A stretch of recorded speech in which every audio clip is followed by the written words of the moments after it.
12 फरवरी 1987, लुधियाना, पंजाब। एक दिन जो बाकी दिनों जैसा ही शुरू हुआ था। हलचल वाली सड़कें, दुकानदार शटर खोल रहे थे, बच्चे स्कूल जा रहे थे। किसी को शक नहीं था कि यह आम गुरुवार इंडियन क्राइम हिस्ट्री में बदनाम हो जाएगा।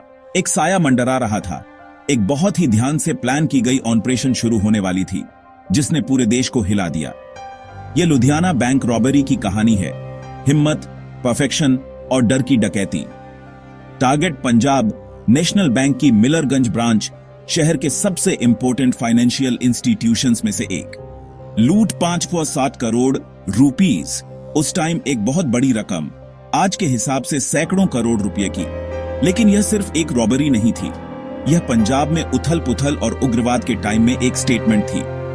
मास्टरमाइंड्स खालिस्तान कमांडो फोर्स के मेंबर्स, जिसे लाभ सिंह लीड कर रहा था, जो पहले पुलिस कांस्टेबल था और बाद में मिलिटेंट बन गया।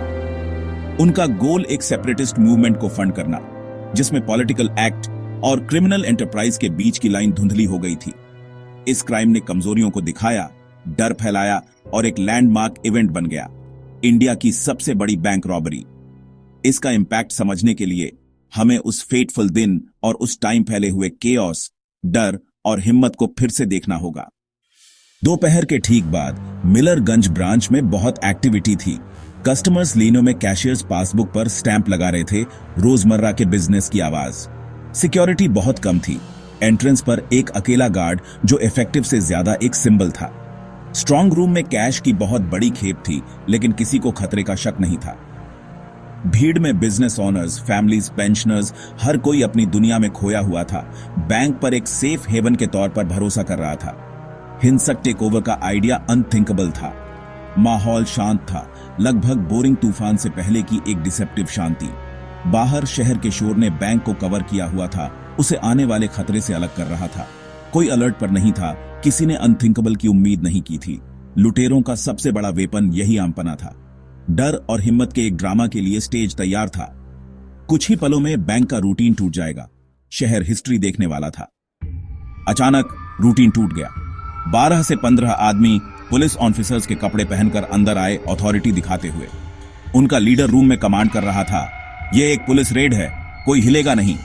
गार्ड ने यूनिफॉर्म्स देखकर उन्हें बिना शक के अंदर जाने दिया। धोखा फ्लॉलेस था। उन तनावपूर्ण टाइम में पुलिस की प्रेजेंस रिअश्योरिंग थी। कस्टमर्स और स्टाफ ने बात मानी, कंफ्यूज्ड लेकिन ओबीडियंट। लुटेरों ने पुलिस पर भरोसे को अपना वेपन बनाया, बिना वायलेंस के कंट्रोल पा लिया। वे फैल गए, खुद को स्ट्रेटेजिकली पोजीशन किया, अपनी यूनिफॉर्म्स को काम करने दिया। बैंक कुछ ही सेकंड्स में न्यूट्रलाइज हो गया। एक शांत साइकोलॉजिकल टेकओवर। कोई पैनिक नहीं, बस हैरान वाली बात मानना। भेड़िया भेड़ों के झुंड में घुस गया था, चरवाहे के भेष में।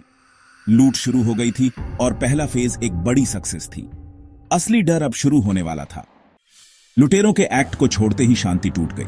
वेपन्स दिखे, AK-47, पुलिस राइफल्स नहीं, जिससे हॉल में दहशत की लहर दौड़ गई। सब जमीन पर, मुंह नीचे। उन्होंने भौंकते हुए कहा, गनें कॉक की हुई थी। डर ने भीड़ को पैरालाइज कर दिया। लोग कवर के लिए कूदे, अपने ही बैंक में बंधक बन गए। मैनेजर को घसीटकर स्ट्रांग रूम में ले जाया गया। बंदूक की नोक पर तिजोरी खोलने के लिए मजबूर किया गया। स्टाफ और कस्टमर्स असहाय पड़े थे। हर आवाज डर से और तेज लग रही थी।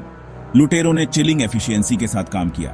कुछ ने हॉस्टेजों को कंट्रोल किया, दूसरों ने कैश को टारगेट किया। कैश ड्रॉर्स खाली कर दिए गए, पैसे बैगों में भर दिए गए। ऑपरेशन स्विफ्ट, डिसिप्लिन्ड और डरावना था। बंधक केवल बचने के लिए प्रेयर कर सकते थे। लुटेरों का प्लान रूथलेसली सटीक तरीके से चल रहा था। ऑर्डर और केओस के बीच की लाइन गायब हो गई थी। दुस्वप्न पूरे जोर पर था। स्ट्रांग रूम ही इनाम था। 5.7 करोड़ रुपए साफ सुथरे ढेर में। लुटेरों ने मैनेजर और कैशियर को तिजोरी खोलने के लिए मजबूर किया। मौत के खतरे के तहत सिक्योरिटी प्रोटोकॉल टूट गए। अंदर एक फॉर्च्यून, लेकिन लुटेरे फोकस रहे, न कि खुश। वे गनी बैग लाए थे।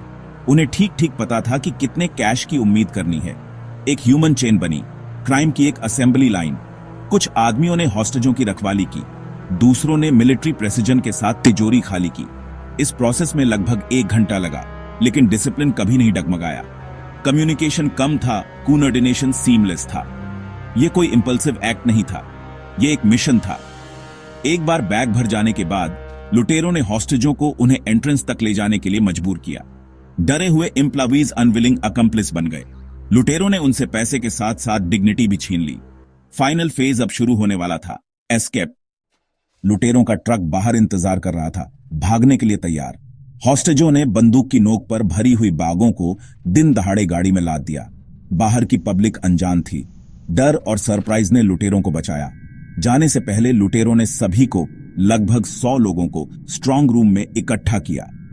तिजोरी का दरवाजा धड़ाम से बंद हो गया, उन्हें अंधेरे और पैनिक में फंसा दिया।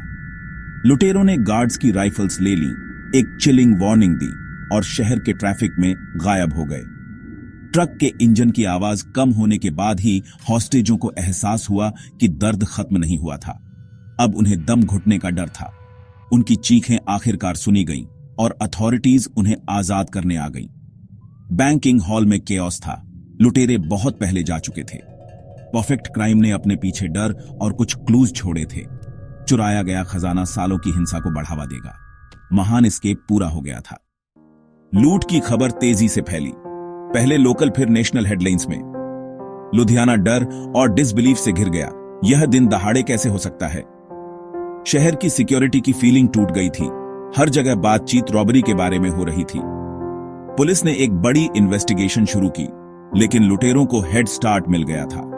पुलिस यूनिफॉर्म्स के यूज ने आई विटनेस को कंफ्यूज कर दिया और बहुत कम फॉरेंसिक एविडेंस छोड़ा। मीडिया ने स्टोरी को और बड़ा कर दिया, इसे खालिस्तान कमांडो फोर्स से जोड़ दिया और स्टेक्स बढ़ा दिए। लूट को अब सिर्फ एक क्राइम नहीं, बल्कि एक मिलिटेंट एक्ट के तौर पर देखा गया। पूरे इंडिया के बैंक्स ने सिक्योरिटी को रिव्यू और अपग्रेड करने की होड़ लगा दी। इस घटना ने सिस्टम में ग्लैरिंग कमजोरियों को दिखाया। स्ट्रॉन्गर वॉल्ट्स, बेहतर अलार्म और improved guard training urgent priority बन गई। रॉबरी ने बैंकिंग सिक्योरिटी में एक पैराडाइम शिफ्ट ला दिया। इंडस्ट्री की सेफ्टी की फीलिंग खत्म हो गई थी। राष्ट्र हाई अलर्ट पर था। मैनहंट लगातार जारी रहा। इंडिया के सबसे बड़े में से एक।